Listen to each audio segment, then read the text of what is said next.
Assalamu alaikum. I hope you are all well. Today we'll discuss third lecture of English grammar series. Its combination mistakes. हमारा पहला जो MCQs है वो would rather meet people face to face but communicate via email. यहाँ पे जो आपको पहली चीज़ नज़र आ रही है वो क्या है कि वुड रैदर है। वुड रैदर क्या होता है, आपने वुड रैदर का रूल है, इसके दो रूल्स हैं ग्रामर में, आपको दोनों पता होने चाहिए। एक तो ये होता है कि जो वुड रैदर होता है इसके बाद हमेशा first form of verb use करते हैं, वर्ब की जो पहली फॉर्म होती है इसको यूज़ करते हैं। लेकिन इसका एक केस ऐसा भी है जिसमें हम इसकी में सेकंड फॉर्म यानी पास्ट फॉर्म ऑफ वर्ब भी यूज़ कर सकते हैं, तब जब इसके दो सब्जेक्ट हो, यानी वही लिखा है ना एक साइड पर, अगर दूसरी साइड पे ही या कोई और सब्जेक्ट भी मौजूद होता तो तब हम इसके बाद थर्ड फॉर्म यूज़ कर सकते थे, सेकंड फॉर्म यूज़ कर सकते थे। लेकिन मोस्टली यहाँ पे फर्स्ट फॉर्म ही यूज़ होगी। यहाँ पे देखिए सिंगल सब्जेक्ट है, इन्होंने फर्स्ट फॉर्म यूज़ की है, वुड रादर है, ठीक है, कोई मसला नहीं है। अब नेक्स्ट जो हमने इसका रूल देखना है, क्योंकि हम कम्बिनेशन मिस्टेक्स की बात करें तो वुड रादर का जो कम्बिनेशन होता है देन के साथ होता है, वुड रादर देन। इसके अलावा सेकंड डिग्री का कम्बिनेशन देन के साथ होता है, नो सूनर का कम्बिनेशन देन के साथ होता है, लेकिन हार्डली और स्केर्सली इनका कम्बिनेशन व्हेन के साथ होता है। ये कम्बिनेशन आपको ज़बानी याद होने चाहिए। ये आपने ऐसे नहीं करना कि सिर्फ एक दफ़ा रट्टा लगा लेना।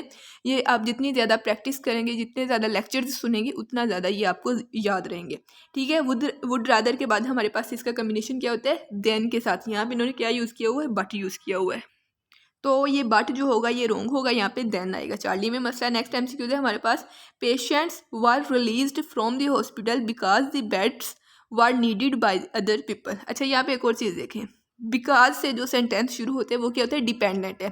जब पहले इंडिपेंडेंट आ जाए उसके बाद डिपेंडेंट आए तो उसके दरमियान हम कोमा लगाते हैं। अगर कोमा ना लगाएं तो ये हम जो हमारे पास सब ऑर्डिनेट कंजक्शन वो लगाते हैं। लेकिन सब ऑर्डिनेट कंजक्शन से पहले कोमा नहीं लगाते हम, जैसे बिकॉज है ना, बिकॉज से पहले हम कोमा नहीं लगाएंगे। लेकिन यहाँ पे अगर इंडिपेंडेंट क्लासेस होती तो हमने क्या करना था, हमने कोमा लगा के कोऑर्डिनेट कंजक्शन लगानी थी। ये एक रूल है, ये आपको पता होना चाहिए, ठीक है। वार है, वार नीडेड है, थर्ड फॉर्म है, ठीक है। इसके अलावा जो पेशेंट है रिलीज फ्रॉम हॉस्पिटल, हॉस्पिटल से बंदा रिलीज नहीं होता, रिलीज फ्रॉम जेल।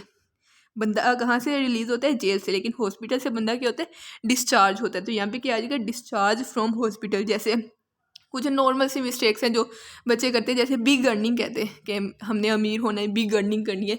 तो बिग अर्निंग कोई चीज़ नहीं होती, हाई अर्निंग होती है। बिग अर्निंग इसका कोई कम्बिनेशन ही नहीं होता, ये गलत चीज़ होती है। इसी तरह हम कहते हैं ना कि हमने एक लंबे अरसे की प्लानिंग करनी है, यानी लॉन्ग टाइम प्लानिंग, ये भी गलत है। टाइम नहीं होता, हम क्या करते हैं, लॉन्ग रेंज प्लानिंग करते हैं, लॉन्ग टाइम प्लानिंग हम नहीं करते, ठीक है। इसके अलावा एक और चीज़ है सेंटेंस में, बाय जो यूज़ हुआ है, बाय शो कर रहा है, ये क्या इंटरेक्ट है, तो ये पास्ट फॉर्म यूज़ हुई है, ठीक है। ये बाय का आपको पता होना चाहिए। तो इसमें कहीं भी कोई मसला नहीं है। मसला कहाँ है, रिलीज में। रिलीज की जगह क्या आएगा, डिस्चार्ज आएगा, ठीक है। नेक्स्ट MCQ नंबर 3 है हमारे पास, he said it would be a. Would क्या है हमारे पास, मोडाइल वर्ब है, आपको पता है कि वुड, शुड वगैरह ये मोडाइल वर्ब होते हैं। इनके बाद हमेशा हम first form of verb use करते हैं। तो यहाँ पे बी फर्स्ट फॉर्म यूज़ हुई है, ठीक है, कोई मसला नहीं है। He said it would be a nonsense for the roof of main property to be lower from the extension roof, ठीक है। यहाँ पे देखें, आपने सारा जो अंडरलाइंड है वो देखने हैं। यहाँ पे देखें, लोअर, लोअर क्या है हमारे पास, ये सेकंड डिग्री है। मैंने आपको अभी बताया कि जो सेकंड डिग्री होती है या फिर नो सूनर होता है या वुड रादर होता है, इन तीनों का कम्बिनेशन किसके साथ होता है, देन के साथ। किसका, वुड रादर, सेकंड डिग्री और नो सूनर। यहाँ पे क्या है, second degree of adjective use हुई है, तो इसका कम्बिनेशन फ्रॉम के साथ नहीं बल्कि देन के साथ होगा। तो डेल्टा में हम क्या यूज़ करेंगे, देन यूज़ करेंगे instead of from. Next MCQ number 4 है हमारे पास, I was given a difficult task, so I was doing much effort। एक टास्क मिला है, डूइंग मच एफर्ट, ठीक है। यहाँ पे भी सिंपल सी मिस्टेक है। अगर आपने कम्बिनेशन मिस्टेक्स का लेक्चर नहीं लिया होगा या फिर आपने इसका मतलब कोई प्रैक्टिस नहीं की होगी तो आपको इस सेंटेंस में कोई मसला नहीं आएगा। आप क्या करेंगे, आप 100 को छेड़ देंगे, मतलब 100 से पहले या इसके बाद कोमा लगा देंगे, तो आपको वो आपके माइंड में आ रहा होगा, या फिर कुछ इस तरह का आप कर देंगे, ठीक है। लेकिन आपको पता होना चाहिए कि हमारे पास कोऑर्डिनेट कंजक्शंस कितने होते हैं, फैन बॉयज़। उसके अलावा जो कंजक्शन होते हैं वो कौन से हैं, सबऑर्डिनेट कंजक्शन है। उनसे पहले जैसे ये बिकॉज है, बिकॉज से पहले हमने कोमा नहीं यूज़ किया, इसी तरह सो से पहले हम कोमा यूज़ नहीं करेंगे, ठीक है। सो को नहीं छेड़ेंगे। आई वाज गिवन है, ठीक है, इनडायरेक्टली गिवन है, ठीक है, इसमें भी कोई मसला नहीं है। अब डूइंग और मच, इन दोनों में कोई मसला होगा, ठीक है।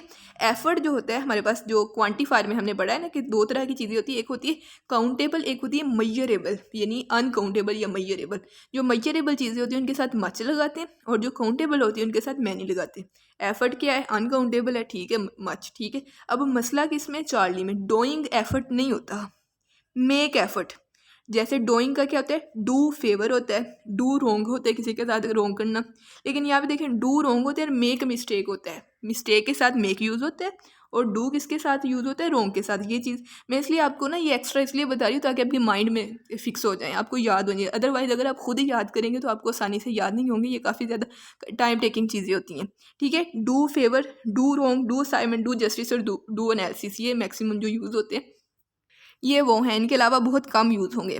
कितने हमने किए हैं टोटल, हमने 5 किए, do favour, do wrong, do assignment, do justice, do analysis. और मेक के जो ज़्यादातर यूज़ होते हैं वो भी कुछ इतने ही है कि मेक प्रॉफिट है, जैसे ये मेक एफर्ट है, मेक फिल्म है, और मेक मिस्टेक जैसे डू रोंग और मेक मिस्टेक, मेक प्रोग्रेस है, मेक चॉइस है, मेक स्पीच है। तो ये मेक के है, तो ये आपको पता होना चाहिए, मैक्सिमम यही यूज़ होंगे। अगर आप कोई भी पास्ट पेपर उठा के देख लें, कोई भी चीज़ उठा के देख लें तो आपको यही नज़र आ जाएंगे, ठीक है। तो यहाँ जो मसला है ये डूइंग के साथ है, यहाँ पे मेकिंग आएगा। नेक्स्ट MCQs नंबर 5 है हमारे पास, having found this new shorter format so captivating I set about creating my own short film. यहाँ पे मैंने ऊपर आपको अभी बताया कि मेक किसके साथ यूज़ होते हैं, make profit, make film, make effort, make mistake, make progress और make a choice, make speech, ठीक है। दूसरा मैंने आपको बताया मेक फिल्म, तो यहाँ पे शॉर्ट फिल्म है, क्रिएटिंग नहीं, मेकिंग फिल्म आएगा, ठीक है। बाकी अगर आप चाहें तो सारा सेंटेंस पढ़ सकते हैं। Having found this new shorter format so captivating, देख लें, कोई मसला नहीं है इसमें। यहाँ पे भी सो के पहले कोमा नहीं यूज़ हुआ, यहाँ पे मिस्टेक हो सकती थी जो नहीं हुई, ठीक है। नेक्स्ट MCQs नंबर 6 है हमारे पास, besides his thin moustaches the young man kept sideburns according to the fashion of the day. Fashion of the day एक मुहावरा है कि जो मौजूदा दौर का फैशन होता है उसको कहते हैं फैशन ऑफ द डे। और इसके अलावा बर्न्स, ये बर्न जलने वाला बर्न नहीं है। अच्छा, यहाँ पे ना आपको एक चीज़ मैं आपको बता देती हूँ, जब हम नाउन का टॉपिक करेंगे ना तब मैं आपको कुछ बताऊँगी। जैसे डैमेज वर्ड होते हैं ना, डैमेज। इसके अलावा हमारे पास पेन वर्ड होता है, बर्न वर्ड होता है। अगर बर्न हम देखें तो ये जलना होता है, लेकिन बर्न्स अगर हम देखें तो इसका मीनिंग जलना नहीं होता। इसी तरह डैमेज अगर देखें ना तो डैमेज क्या होता है, नुकसान। लेकिन अगर हम डैमेजेस कर दें तो उसका मीनिंग बिल्कुल बदल जाएगा। डैमेजेस अलहदा लफ्ज़ है और डैमेज अलहदा लफ्ज़ है। इसी तरह पेन अलहदा लफ्ज़ है, पेन्स अलहदा लफ्ज़ है। तो ये हम नाउन में जाके पढ़ेंगे। यहाँ पे ये बर्न्स आया तो बर्न्स से मैंने ये आपको बता दिया। यहाँ पे बंस का मतलब जलना नहीं है, साइड पे जो होती नहीं है लड़कों ने रखी होती है, कोई उनका ख़त वगैरह होते हैं उससे रिलेटेड चीज़ें, तो वॉर साइड बर्न्स है। यहाँ पे वॉर, ये भी हमारा कोलोकेशन का है कि कीप नहीं होता, वॉर होता है, वॉर साइड बर्न्स, ठीक है। कीप आप मोस्टली जो यूज़ करते हैं, कीप डायरी होता है। इसके अलावा कीप प्रोमिस होता है, कीप सीक्रेट होता है, जैसे कहते हैं कीप काम, तो ये मोस्टली कीप के यूज़ होते हैं डायरी, प्रोमिस, सीक्रेट और काम वगैरह के साथ। और वोर साइड बर्न्स होता है, तो यहाँ पे वोर आएगा। नेक्स्ट MCQ है हमारे पास, he close his eyes tightly. Tightly क्या है, एडवर्ब है, क्लोज के लिए यूज़ होता है, ठीक है, कोई मसला नहीं है। एडवर्ब मॉडिफाई कर रहा है वर्ब को। And longed for, longed for क्या है, ये इसमें अगर मसला होता तो क्या मसला होना था, लॉन्ग्ड फॉर के में मसला ये होना था कि इसकी प्रेपोजिशन गलत यूज़ हुई होनी थी। लेकिन long for, yearn for, wish for, तो इन तीनों के साथ एक ही प्रेपोजिशन यूज़ होती है फॉर, तो ये आपको पता होनी चाहिए। Next, yet surely he would be dead sooner और लेटर। येट आ गया ना, जैसे हमने अभी देखा सो था और ऊपर एक जगह बिकॉज यूज़ हुआ, इस तरह जब येट भी आ जाए इससे पहले हम कोमा नहीं लगाएंगे, लेकिन यहाँ पे इन्होंने कोमा लगाया हुआ है। एक तो ये मिस्टेक है। दूसरी, अगर हम इसको येट को रिमूव कर दें तो दोनों बन जाते हैं हमारे पास इंडिपेंडेंट सेंटेंसेस, ठीक है। इंडिपेंडेंट सेंटेंसेस को हम कोऑर्डिनेट कंजक्शन के साथ कनेक्ट करते हैं। यहाँ पे कोऑर्डिनेट कंजक्शन चाहिए हमारे पास, फॉर की कंजक्शन है। मैंने आपको पिछले लेक्चर में बताया ना कि ये सिग्नल्स होते हैं हर सेंटेंस में, सिनोनिम सिग्नल, एंटोनिम सिग्नल, तो उस हिसाब से हम ये कंजक्शंस वगैरह हम देखते हैं कि कौन सी लगनी है, फॉर, बट कौन सी लगनी है। तो यहाँ पे फॉर कंजक्शन लगेगी, येट नहीं लगेगा। यहाँ पे एक और रूल मैं बता दूँ, सूनर का वर्ड मोस्टली ना जब हम नेक्स्ट जाएंगे ना तो यहाँ पे ना कुछ मिस्टेक ऐसी आती है, एज सूनर एज, जब हम एडजेक्टिव करेंगे ना तब ये इस तरह के एमसीक्यूज आएंगे कि उनमें लिखा होगा as sooner as longer as farther as, यानी दरमियान में जो होगी वो सेकंड एडजेक्टिव की जो कंपैरेटिव डिग्री है वो यूज़ हुई होगी। एज एक साइड पे होगा, दूसरी साइड पे एज। तो ये मैं आपको भी बता देती हूँ कि जैसे ये सूनर आ गया ना, यहाँ पे तो एज नहीं है, ये वैसे मेरे दिमाग में रूल याद आ गया। तो आपको ये पता होना चाहिए कि एज सून एज होगा, as long as far as, इनके दरमियान कंपैरेटिव डिग्री नहीं आएगी। हमारा ये एमसीक्यूज वैसे सोल्व हो चुके हैं, इसमें 4 आएगा। नेक्स्ट एमसीक्यूज नंबर 8 है हमारे पास। The problem is not that they are cutting down trees, so they are doing it in a predatory way. ये आप अभी खुद रीड करें, आपको पता चल जाएगा इसमें कहाँ मसला आ रहा है। ये कह रहे हैं यहाँ पे, कह रहे हैं नॉट सिग्नल, यानी इधर नाट है उधर वो सो लगा रहे हैं। सो तब यूज़ होता है जब सिग्नल क्या होता है, उसका कॉम्प्रीहेंसिव सिग्नल हो, यानी वो एक दूसरे को कॉम्प्रीहेंड कर रहे हों। लेकिन यहाँ पे क्या है, एक दूसरे का एंटोनिम सिग्नल है, तो यहाँ पे हम सो को यूज़ नहीं कर सकते। यहाँ पे हमारे पास कोई ऐसा वर्ड आएगा जो एक दूसरे के मुखालिफ हो, जैसे बट का वर्ड है। दूसरी चीज़, they are doing it in a predatory way, ये क्या है, एक कंप्लीट सेंटेंस है, एक कंप्लीट सेंटेंस है जो खुद ब खुद स्टैंड कर सकता है। तो इसको हम कोऑर्डिनेट कंजक्शन के साथ रिमूव करेंगे, एक चीज़ होगी हमारे, कनेक्ट करेंगे, ठीक है। अब इसके साथ जो दूसरा रूल है, एक रूल तो आपको ये पता चल गया, मैंने आपको सिग्नल्स के तरीके से बता दिए। दूसरा इसमें आपको पता होना चाहिए, नाट का कम्बिनेशन किसके साथ होता है, बट के साथ। नाट का कम्बिनेशन बट के साथ। नॉट ओनली का कम्बिनेशन किसके साथ होता है, बट आल्सो के साथ होता है। तो यहाँ पे क्या आएगा, बट आएगा नाट के कम्बिनेशन के साथ। ये चीज़ आपको पता होनी चाहिए। कम्बिनेशन के तरीके से भी सॉल्व हो गया, अगर हम इसको सेंटेंसेस के कनेक्शन के तरीके से करें तो फिर भी सॉल्व हो जाता है। तो नेक्स्ट एमसीक्यूज है हमारे पास, एमसीक्यूज नंबर 9 है हमारे पास। दो, अच्छा स्टार्ट में ही आ गया दो। आपको पता होना चाहिए दो या आल दो जो होता है, इसका कम्बिनेशन किसके साथ होता है, कोमा के साथ। इनके बाद येट, पहले जो होता था मोस्टली येट यूज होता था, लेकिन अब जो न्यू इंग्लिश मतलब जो थोड़े रूल में रिनोवेशन आई है उसमें येट को बिल्कुल ख़त्म कर दिया गया। दो का कम्बिनेशन कोमा के साथ है। दो के बाद हम येट वगैरह नहीं यूज़ करते, हम बट येट या कोई भी कंजक्शन नहीं यूज़ करते नेक्स्ट सेंटेंस में, ठीक है। Though it is more expensive then, more का कम्बिनेशन किसके साथ होता है, देन के साथ होता है। आपने हर देखे ना, आपको रूल्स याद है, आपने अभी 3 लेक्चर्स कर लिए हैं, आपको 3 टॉपिक्स याद हो चुके हैं, रूल्स आपको याद हो चुके हैं। आपने हर सेंटेंस में हर रूल अप्लाई करना है। ये नहीं है कि ये कम्बिनेशन का सिर्फ आपने कम्बिनेशन के तरीके से देखना है, ठीक है। यहाँ पे बट नहीं आएगा क्योंकि दो के साथ कोमे का कम्बिनेशन होता है, तो बट को हम रिमूव कर देंगे। तो is becoming more popular and higher feed value. देखिए एंड है ना, एंड के दोनों साइड्स पे क्या होती है, पैरेललिज्म होती है। यहाँ पे कंपैरेटिव की सेकंड डिग्री है, एडजेक्टिव की यहाँ पे भी सेकंड डिग्री है, यहाँ पे भी कोई मसला नहीं है, ठीक है। तो यहाँ पे मसला किसमें, बीटा ऑप्शन में है। नेक्स्ट एमसीक्यूज नंबर 10 है हमारे पास। He said that he wanted, ये हमारा डिस्कस हो चुका है कि सेड डैट किन के साथ डैट यूज़ होना है, किन के साथ नहीं यूज़ होना है। जैसे आस्क्ड के साथ नहीं यूज़ होना था, इंक्वायर्ड के साथ नहीं यूज़ होना था, ये हमने पिछले लेक्चर में ये सारा डिस्कस कर लिए। He said that he wanted to talk to me but I rejected him, therefore it was so early in the morning। अच्छा सेंटेंस पढ़े आप। वो कह रहा है कि वो मेरे से बातें करना चाहती या चाहता था whatever, तो मैंने उसको रिजेक्ट कर दिया। therefore का मतलब क्या होता है, therefore इस वजह से अभी सुबह मॉर्निंग है, यानी अभी अर्ली मॉर्निंग है, कि उसके रिजेक्ट करने की वजह से अर्ली मॉर्निंग है। ये बिल्कुल गलत मीनिंग के साथ यूज़ हो रहा है। यहाँ पे हमारे पास जो सिग्नल है काज एंड इफेक्ट सिग्नल है। काज एंड इफेक्ट सिग्नल आप जब ये सेंटेंस देखेंगे तो आपको पता चल जाएगा। तो इसमें हमने कंट्रास्ट वर्ड यूज़ करना है, ये रीज़न देनी है, बिकॉज वगैरह। Because it was so early in the morning, यहाँ पे हम क्या यूज़ करेंगे, बिकॉज यूज़ करेंगे, ठीक है। यहाँ पे देयरफॉर, ये कंजक्टिव एडवर्ब जो होते हैं, देयरफॉर या हैंस या अकॉर्डिंगली, इनमें से कोई भी कंजक्टिव एडवर्ब हम नहीं यूज़ करेंगे, या एडवर्ब में जाके हम सही तरह रीड कर लेंगे। नेक्स्ट एमसीक्यूज नंबर 11 है हमारे पास। I have no qualms about my devotion to, ये देखें आ गया प्रेपोजिशन। आपको प्रेपोजिशन पता होने चाहिए।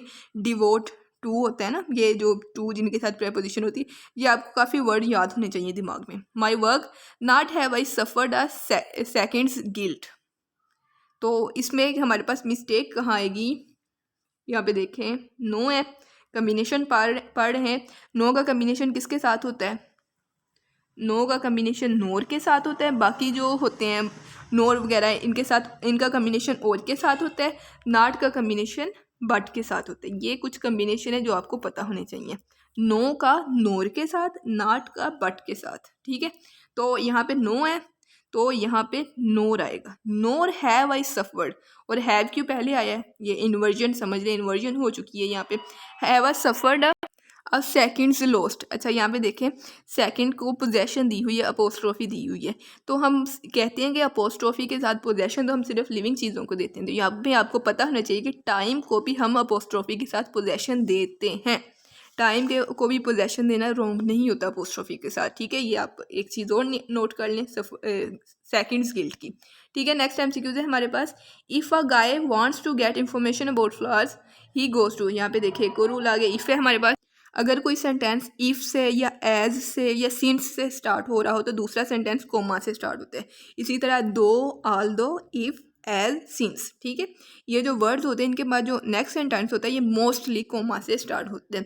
एक्सेप्शंस इंग्लिश में बहुत ज़्यादा पाई जाती हैं, लेकिन आपके लेवल तक हम एक्सेप्शंस को डिस्कस नहीं कर रहे, ठीक है। तो यहाँ पे क्या आएगा, कोमा आएगा। इसके अलावा ये कौन सा सेंटेंस आपको पता होना चाहिए, ये कंडीशनल सेंटेंस है, ठीक है। यहाँ पे क्या है, फर्स्ट फॉर्म ऑफ वर्ब है, तो दूसरी साइड पे क्या आएगी हमारे पास, दूसरी साइड में विल आएगा, यानी इधर प्रेजेंट है उधर फ्यूचर फॉर्म ऑफ वर्ब है, दोनों साइड्स पे प्रेजेंट नहीं यूज़ कर सकते। ये हम पिछले टॉपिक में पढ़ चुके हैं कि डबल प्रेजेंट इज रोंग, है ना, हम पढ़ चुके हैं, ठीक है। नेक्स्ट एमसीक्यू नंबर 13 है हमारे पास, if we had finished it before we went on the tour I think it would be a much better record, ठीक है। 13 में हमारा जो मसला है वो कहाँ है, एक चीज़ देखें, यहाँ पे बेटर का रूल देखें। बेटर अगर हम लिखते हैं ना मोर बेटर, तो ये हमारी मिस्टेक हो जानी थी, यहाँ पे मच बेटर होता है, ठीक है। बेटर के साथ मच यूज़ होता है, मोर इसके साथ यूज़ नहीं होता, ठीक है। ये आपको पता होना चाहिए। इसके अलावा यहाँ पे जो मिस्टेक है हमारे पास ऑप्शन चार्ली में मिस्टेक है, ठीक है। यहाँ पे होना चाहिए हैव बीन, यानी वुड हैव बीन, इधर सेकंड फॉर्म यूज़ हुई है तो उधर क्या होनी चाहिए, would have been. Perfect use होता है, दूसरी साइड पे क्या यूज़ होती है, वुड। यहाँ पे नॉट का है तो वुड नॉट हैव बीन, कुछ इस तरह का यूज़ होना चाहिए। तो वुड बी किसी सूरत में यूज़ नहीं हो सकता, ठीक है। चार्ली में मसला है। नेक्स्ट एमसीक्यूज नंबर 14 है, after she had learned how to drive Alice had felt more independent. 14 में हमारा मसला कहाँ है, डाइट ऑप्शन में। क्यों मसला है, आपको आफ्टर का रूल पता होना चाहिए कि आफ्टर का जो सेंटेंस होता है इसके जो बाद वाला सेंटेंस है उसमें हम पास्ट परफेक्ट यूज़ करते हैं, लेकिन जो व्हेन का रूल होता है ना, व्हेन से पहले वाला सेंटेंस पास्ट परफेक्ट में यूज़ होता है और व्हेन वाला जो सेंटेंस होता है वो इंडेफिनिट, पास्ट इंडेफिनिट में यूज़ होता है, ठीक है। तो दोनों के रूल एक दूसरे के अपोजिट है। थोड़ी बहुत एक जगह पे एक्सेप्शन भी मौजूद है, वो हम बाद में पढ़ लेंगे अगर किसी लेक्चर में उसके बारे में कोई डिस्कशन हुई, ठीक है। तो ये बेसिक रूल है, ये आपको पता होना चाहिए। तो यहाँ पे आफ्टर के बाद वाले सेंटेंस में क्या आना चाहिए, आफ्टर के बाद वाले सेंटेंस में हम पास्ट इंडेफिनिट यूज़ करेंगे, ठीक है। तो यहाँ पे डी में मसला है, यहाँ पे फेल्ट आएगा अकेला, हैड फेल्ट नहीं आएगा क्योंकि यहाँ पे हैड हम ऑलरेडी यूज़ कर चुके हैं, ठीक है। आफ्टर के बाद वाले में इंडेफिनिट होता है और जो व्हेन है उससे पहले वाले में इंडेफिनिट होता है। और नेक्स्ट हमारे पास एमसीक्यूज नंबर 15 है हमारे पास, we wanted to get the work started, to get started, ये गेट स्टार्टेड है, सम 4 to 6 weeks अगो है, पास्ट फॉर्म शो कर रही है, indefinite past indefinite, before the weather had turned, ठीक है। इसमें भी वही रूल है कि जो वेदर टर्न आएगा मतलब इसमें पास्ट फॉर्म यूज होगी, परफेक्ट यूज़ नहीं होगा, ठीक है। ये 15 हो गया हमारे पास। नेक्स्ट एमसीक्यूज नंबर 16 है हमारे पास, you pay by hour so you can play as many frames as, देखें as many as, ठीक है, इसके दरमियान फर्स्ट यूज हुई है। you like until your time runs out, ठीक है, इसमें कोई मसला नहीं है। दूसरे में देखें until your time will run out, ये मसला है, will नहीं यूज होगा। यहाँ पे जो चार्ली ऑप्शन है इसमें हमारे पास क्या मसला है, इसमें रन है लेकिन यहाँ पे टाइम सिंगुलर है तो रन्स होना चाहिए। और डेल्टा में हमारे पास मसला क्या है, वुड रन आउट है, ठीक है। तो अल्फा हमारे पास करेक्ट ऑप्शन है। नेक्स्ट एमसीक्यूज नंबर 17 है हमारे पास, they used a parking space between the cottage, between का कम्बिनेशन किसके साथ होता है, एंड के साथ होता है। बिटवीन का कम्बिनेशन हमेशा एंड के साथ होता है, बोथ का कम्बिनेशन बिटवीन के साथ होता है, ऑल का कम्बिनेशन अमंग के साथ होता है। ये सिमिलर है इसलिए मैं बता रही हूँ, between and both, between all among. तो बिटवीन का कम्बिनेशन एंड किस में, बीटा में, तो इसमें बीटा करेक्ट होगा। एमसीक्यू नंबर 18 है, इसमें from now on to, on to space के लिए यूज़ होता है, यहाँ पे टाइम की बात हो रही है तो ऑन टू वाला गलत हो जाएगा। फ्रॉम नाउ टिल वाला ठीक है। From now to next spring, next नहीं कमिंग इस तरह यूज़ होता है। तो towards next spring, to next spring ये भी गलत होगा, तो इसलिए हमारे पास जो बेस्ट ऑप्शन होगा वो हमारे पास बीटा ही होगा। From now till next spring the club will organise outings, competitions and fund raising events. देखें प्लूरल है, एंड के बाद भी प्लूरल यूज़ हुआ है, कोई मसला नहीं है। बाकियों में ये भी देख लें, इनमें भी ज़रूर कोई मसला होगा तो देख लें आप। नेक्स्ट MCQs नंबर 19 है हमारे पास। This year the weather was quite favourable for crops and farmer got a lot of profit. इसमें हमारे पास जो मसला है ये got a lot of profit है, ठीक है। गोट नहीं होता, पहले भी मैंने बताया ना जब हमने चौथा MCQ डिस्कस किया था कि मैंने बताया था मेक प्रॉफिट होता है, मेक फिल्म होता है, मेक एफर्ट होता है, make mistake, make progress, make a choice, make speech होता है। तो उसी तरह यहाँ पे मेक प्रॉफिट होता है, गोट प्रॉफिट नहीं होता, टुक नहीं होता, मेड है, पास्ट में यूज़ हुआ है, तो इसलिए Charlie will be correct option. Next MCQ number 20 है हमारे पास। नाउ डेज, अच्छा पहले जो नाउ डेज लिखते थे ना वो हाइफनेटेड लिखते थे, लेकिन अब ये वाला नाउ डेज मोस्टली ज़्यादा यूज़ होता है। वो वाला तकरीबन बहुत कम अभी बुक्स में भी देखने को बहुत कम मिलता है। दिस सेल्स एनालिसिस इज़, अच्छा एनालिसिस का भी मैं बता चुकी हूँ। एनालिसिस के साथ क्या आता है, डू एनालिसिस, मैंने बताया ना, do favour, do wrong, do assignment, do justice, do analysis, ये कोई 4-5 बताए थे, इसी तरतीब से बताए थे। इसी तरह आप याद रख लें, क्योंकि ये याद रखने का ये तरीका होता है, आप एक सांस में इनको रीड कर लें, एक दफ़ा रीड कर लें, तो ये डू एनालिसिस होता है। इज़ यहाँ पे क्रिएटेड है, टेकन है, मेड है, डन है, डन वाला ठीक होगा, डू की फॉर्म है तो डू एनालिसिस वाला ठीक होगा। नेक्स्ट MCQ नंबर 21 है हमारे पास। Like malaria which is also content नहीं होता, ये क्या होती है, मलेरिया जो मॉस्किटो के ज़रिए क्या होती है, फैलती है, ठीक है, कैरिड होती है, ना कि कंटेन या बोन या कंटेमिनेटेड नहीं होती, कैरिड होती है, तो इसलिए Charlie will be correct option. MCQ number 22 है हमारे पास। It was the 6th time in 8 innings, यहाँ पे इनिंग्स का आपको रूल्स पता होना चाहिए। इनिंग्स जो होती हैं, कुछ नाउन जो होते हैं अपेयर होते हैं, वैसे प्लूरल है, बट इनफैक्ट क्या होते हैं, दे आर सिंगुलर, जैसे न्यूज़, वेजेस, मीन्स, इनिंग्स। तो यहाँ पे इनिंग्स है तो ये आपको वैसे एक्स्ट्रा रूल पता होना चाहिए कि ये इनिंग्स क्या होती है, सिंगुलर है, ठीक है। यहाँ पे ही हैड 1 लाराज विकेट, 1 विकेट नहीं होता, विकेट विन नहीं की जाती, विकेट ली जाती है, टेक की जाती है, take wicket, take breakfast, take look, take rest, take chance, take exam, take time, तो ये टेक होता है, ठीक है। तो beta will be correct option. Next MCQ number 23 है हमारे पास।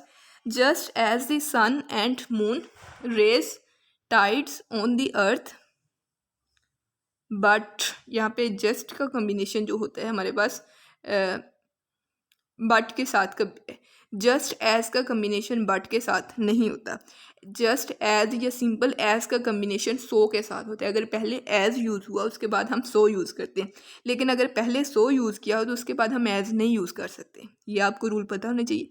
एज के बाद सो यूज़ कर सकते हैं, लेकिन सो के बाद एज नहीं यूज़ कर सकते। लेकिन हाँ, अगर सो एज हम इसको इकट्ठा लिखें तो ठीक है, लेकिन अगर एक जुमला सो से स्टार्ट हो रहा है, दूसरा जुमला हम एज से स्टार्ट करें तो ये गलत होगा हमारे पास, ठीक है। ये वाला तरीका ठीक है अगर एक साथ यूज़ हो रहे हैं, ये वाला तरीका गलत है, और यहाँ पे beta will be correct option. Next MCQ number 24 है हमारे पास। जस्ट एज सून एज, यहाँ पे देखें वो रूल आ गया ना, पहले मैंने आपको बताया कि एज आए दोनों साइड पे तो दरमियान में हम सेकंड डिग्री नहीं यूज़ कर सकते, as sooner as longer as, ये चीज़ें गलत होती हैं, हम फर्स्ट डिग्री ही यूज़ करते हैं, एज सून एज, ठीक है। As soon as you attain to one ambition then, यहाँ पे जस्ट एज आ गया तो जस्ट एज सून आ गया यहाँ पे।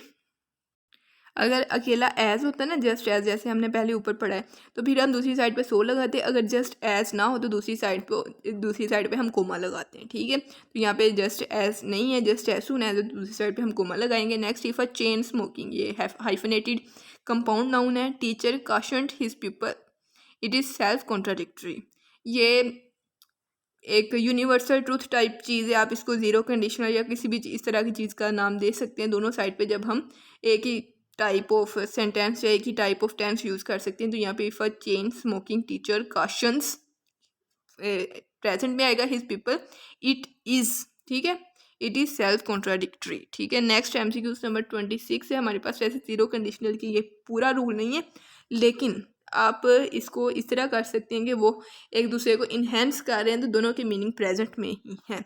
इफ़ यू लाइक, ये कंडीशनल का है, तो if you like first form में, दूसरी साइड पे विल आएगा, तो beta will be correct option. Next 27 है हमारे पास। The feature of new model had been improved before the complaint was send.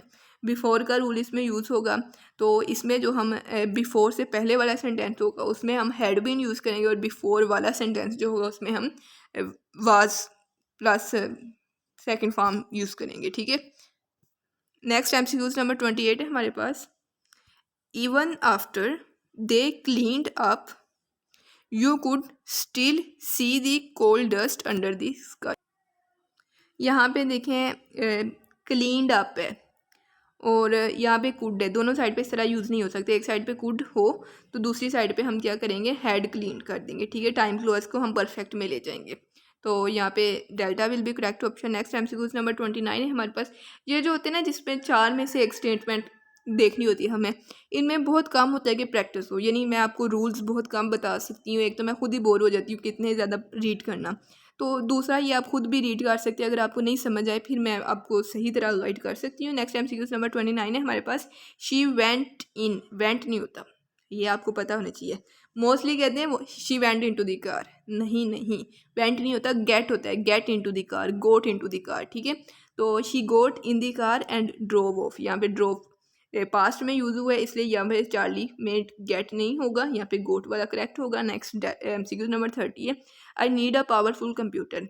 Computer powerful होता है, कंप्यूटर स्ट्रॉन्ग नहीं होता। ये कोलोकेशन के हिसाब से स्ट्रॉन्ग कंप्यूटर नहीं होता, पावरफुल होता है, तो इसलिए चार्ली ऑप्शन गलत हो गया। ठीक है, इसके बाद this one is too sluggish. Computer slow होता है, स्लगिश इंसान होते हैं, तो ये स्लगिश भी नहीं होगा। ठीक है, अब हम बीटा और डेल्टा में चूज़ करना है।